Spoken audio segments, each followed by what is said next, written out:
नमस्कार, मैं प्रिया रानी डॉक्टर रमेश पोखरियाल निशंक की कहानी शीर्षक कुछ नहीं जिंदगी का वाचन कर रही हूँ।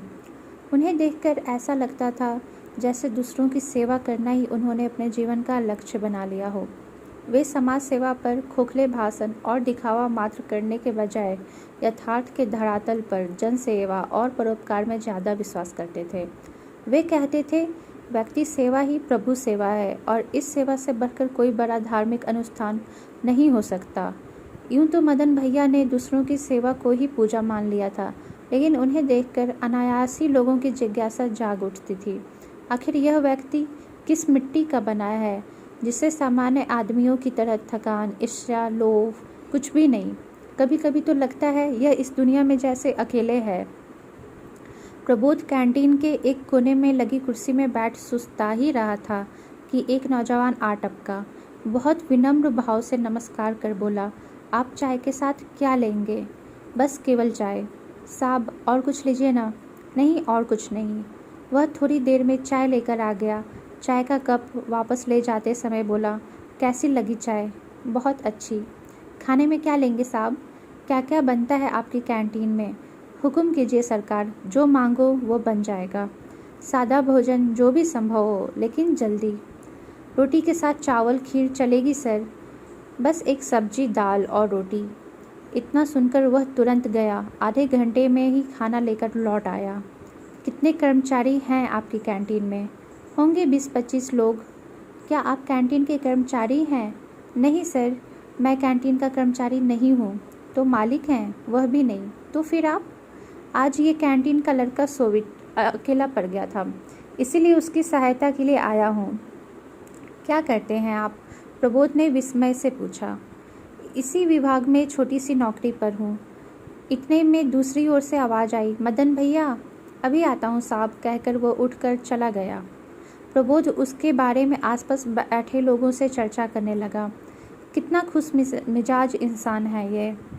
प्रबोध ने उत्सुकतावश उसके बारे में कुछ जानना चाहा, तो एक आदमी मुरझाई दबी आवाज़ में बोला, साहब ये अस्पताल कॉलोनी में रहते हैं, बहुत दुखी आदमी हैं। लेकिन ये तो हर वक्त हंसते रहते हैं। यही तो खासियत है मदन भैया की, सब कुछ लुट जाने के बाद भी हंसते रहते हैं, चेहरे पर दुख की झलक तक नहीं आने देते। लेकिन ऐसा क्या हुआ इनके साथ? प्रबोध ने अब और व्यग्रता से पूछा। अच्छा खासा हंसता खेलता परिवार था साहब इनका। पत्नी सुंदर, सुशील और बच्चे तो इनसे भी 2 कदम आगे। इतने सुंदर कि क्या कहने। पर भगवान भी तो कभी कभी सब अन्याय कर देते हैं। परिवार की शादी के लिए ऋषिकेश से उत्तरकाशी जा रहे थे। कार में पूरा परिवार बैठा था। हंसी खुशी घर से निकले थे। बरसात का मौसम था। इनके आगे पीछे बसें व जीपें थी। अभी चंपा को पार ही किया था कि कुछ दूर आगे अचानक ऊपर से पहाड़ टूटा और सीधे कार के ऊपर। आंखों के सामने सामने हो गया हादसा। नीचे से भी सड़क टूटी और पूरे मलबे के साथ कार नीचे गहराई में पहुंची। गांव के लोग दौड़े दौड़े गए। सबने बहुत मेहनत की। अपनी जान की परवाह किए बिना कई गांव के नौजवान खाई में कूद पड़े। साहस करके लोगों ने इस परिवार को निकाला। बचाव एवं राहत कार्य में महेंद्र का तो पैर ही टूट गया था। एक तो मरते मरते बचा, पर गांव वालों की भी दाद देनी पड़ेगी। ऊपर से पत्थर आते जा रहे थे। किसी तरह मलबे में दबे इन लोगों को निकाला। पत्थरों से बुरी तरह कुचल गए थे। चंबा अस्पताल तक जाते जाते बच्चों ने तो दम तोड़ दिया। पत्नी 2 दिन तक श्वास गिनते रही, पर वह भी नहीं बच पाई। और मदन तो 10 दिन बाद होश में आया। बचा भी बेचारा, लेकिन सब कुछ खोकर। पूरी दुनिया उजड़ गई मदन की। अस्पताल में पड़े पड़े 6 महीने तक किसी ने इन्हें भनक भी न लगने दी कि इनका सब कुछ बर्बाद हो चुका है।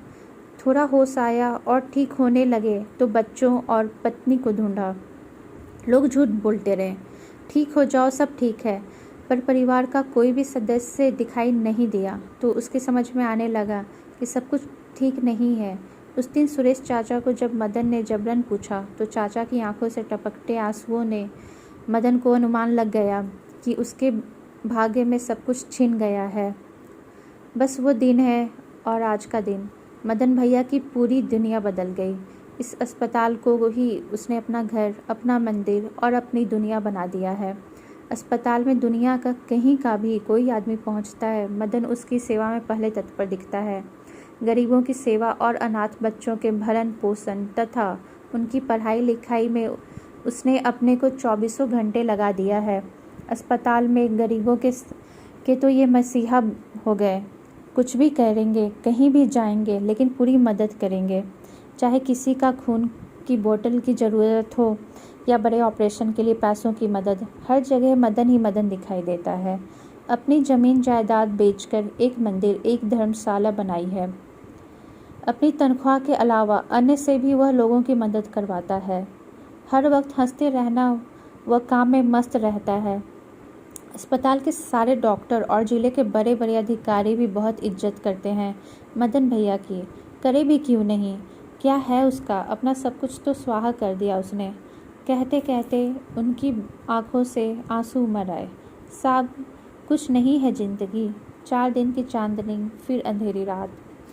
जितना किसी के लिए अच्छा बन सके वही ज़िंदगी है, बाकी तो सब कुछ खाक है। जाने किस समय धोखा देकर चली जाए ज़िंदगी।